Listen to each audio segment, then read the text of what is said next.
Thank you, Mr. Speaker. I wish to speak today to motion M73, German Heritage Month.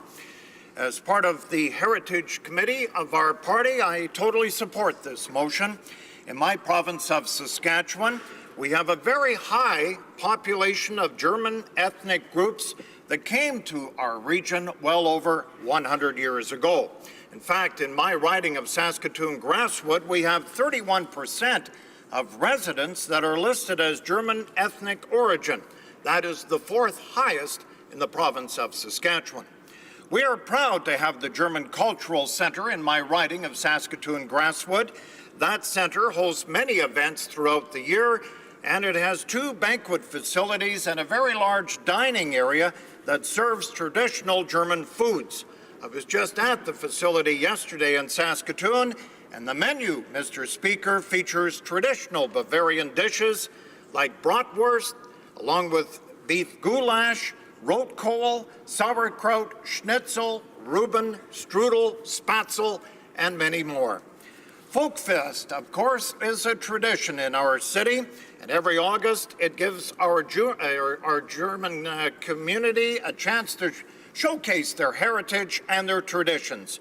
It is one of the more popular pavilions during the 3-day Folkfest that is held in my city in August. Food and drink, along with bands and dance, are showcased. The traditional German beers known worldwide that have a rich and bountiful taste. Entertainment includes from Saskatoon the Concordia Brass Band, the German Choir, and the German Folk Dance, and so on and so on. In fact, the highest population of ethnic Germans in our province actually comes from the riding of Carlton Trail, Eagle Creek, which, by the way, surrounds the city of Saskatoon. Although I was born in Saskatoon, I actually spent 11 years in a community called Humboldt. Humboldt is one of 4 settlements of German Catholics in Saskatchewan. There were also a number of German Protestant settlements, mostly Lutheran, in the province. People of German origin have become the largest ethnic component, nearly 30% of our total population of Saskatchewan. So the city of Humboldt is named after Baron Alexander von Humboldt. He is a world-famous German scientist. History of Humboldt was influenced by the establishment of St. Peter's Colony. A businessman formed the German-American Land Company back in 1903 and purchased 100,000 acres of the railway land in the district. The company enticed German Catholics living in the United States to homestead in the St. Peter's Colony. The St. Peter's Abbey began back in 1903 with the arrival of 7 Benedictine monks from Collegeville, Minnesota. Now, many German-speaking Roman Catholic immigrants had settled in the area, and by 1903 reached over 700 homesteads. And by 1910, over 8,000 arrived, and then by 1930 it was home to 18,000 Roman Catholics. Even today, as you drive down Main Street, Humboldt, well, a number of businesses still have the Bavarian theme on their buildings. They are proud of their tradition and their German culture. My wife's family settled north of Humboldt in an area called Marysburg. My wife's parents, Ray and Caroline Albers, had a small farm about 3 miles north of Marysburg. The family included their 2 sons, Jerry and Ed, and 3 daughters, Lois, Ellen, and Ann. Everything they produced was homegrown back then. The huge garden in the summer produced fresh vegetables.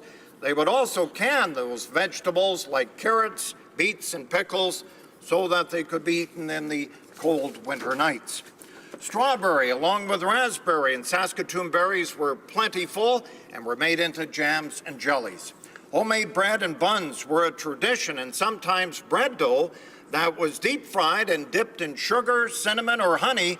That was a special German treat known back then and still today in our culture called Spitzbuben. Chickens were raised and other homegrown meats cut and wrapped and taken to the town of Humboldt back then for storage. There was no electricity or even running water back then, but the work ethic of this family and their culture is world-renowned. Jerry and Ed later would leave Saskatchewan and move to Alberta and then later to British Columbia, but the work ethic of these two men produced a great entrepreneurship, a tribute to their parents. And the three daughters all became successful teachers. Ellen moving to Alberta to pursue her teaching career with her husband Rick, who was also a teacher. Lois stayed in the area, living in Lake Lenore. She was married to Frank Yeager, and they raised a strong family of entrepreneurs, while Anne became my wife, moving to Saskatoon to raise two children, and our children actually have followed their mom's footsteps, also becoming teachers. What is interesting about the Albers family is the children are 100% German ancestry, rather unique for anyone whose family has been in North America since the last 1800s or so, and in Canada since the turn of the century. Some of the German traditions and values were common in many European cultures and later North American pioneers. From my experience, German people valued intellect, hence their education, and certainly this family with all three daughters in education. They valued discipline, hard work, and a job well done. It's no surprise when you look at the landscape of Saskatchewan, and especially around Humboldt, as we call it, the Iron Triangle, as many businesses have been set up producing farm equipment for worldwide. Now, living off the land is what this group of German ethnic people did best, producing grains, animals for milk and meat, raising their own beef, their pork, their chickens, and yes, sometimes the odd geese or even a duck. There was also wild meat, and the Germans are known for their rich tradition of making sausage. Hence, all the bratwurst dishes. Every meal, of course, included potatoes, another German tradition. Some of the best German sausage, though, in the world is made right in our province. A schnitzel is thin, boneless cutlet of meat which is coated in breadcrumbs. You can choose a Wiener Schnitzel, which is made of veal, or you can choose a Wienerart, which back then, I guess, is made of pork, which is, of course, Schnitzel. Families often made their own butter and cottage cheese, and of course, I have to mention apple strudel, the popular dessert of buttery pastry filled with apples, flavored with sugar, along with cinnamon and raisins and breadcrumbs. The delicate, flaky pastry is made from an elastic dough, which is knead and even stretched until it's paper thin. It takes a real talent, but when perfected, Mr. Speaker, it is one of the great foods in the world. Women certainly worked very hard, not only preparing the meals, but looking after the family, but making family clothes like coats, knitting like socks, mitts, and toques. And of course, the church was the center of the community for both social and religious life. Even when times were tough, parishioners donated large amounts of money to the church. And many of the churches in our area in Saskatchewan have sensational artwork, like original paintings on the walls and the ceilings. They even have marble altars. Every fall, parishes around Saskatchewan would have their church picnic and everyone would attend. Social events centered around family and neighbors. Large extended families often visited back and forth. Card games like Schmear were very common. Oktoberfest, as we all know, is the world's largest fun fair.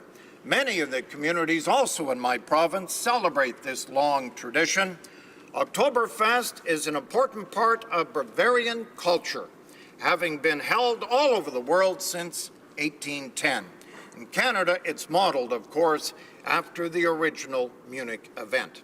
It is my pleasure to speak in the House today to support of a rich German culture and heritage which has built our country strong for over 149 years.